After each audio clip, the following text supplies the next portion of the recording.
ഇസ്രായേലിൽ സമാധാനം പുലരുന്നു. Hamas ബന്ദികളായ Israel പൗരന്മാരെ മോചിപ്പിച്ചു തുടങ്ങി.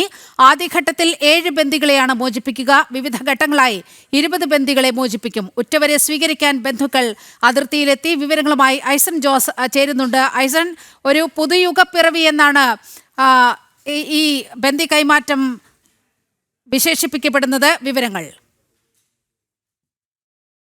ബന്ദികളുടെ മോചനം ആരംഭിക്കുന്നു. അല്പസമയത്തിനകം മുമ്പ് ആരംഭിച്ചു കഴിഞ്ഞു എന്ന വിവരങ്ങളാണ് ഇപ്പോൾ നമുക്ക് ലഭ്യമാകുന്നത്. തീർച്ചയായും നേരത്തെ സൂചിപ്പിച്ചതുപോലെ 20 ബന്ദികളാണ് ജീവനോടെ ഉള്ളത്. അതായത് 48 പേർ അവശേഷിക്കുന്നതിൽ 20 പേർ മാത്രമാണ് ജീവിച്ചിരിക്കുന്നത് എന്നാണ് പ്രാഥമികമായ ഒരു കണക്ക് പുറത്തു വന്നിരിക്കുന്നത്.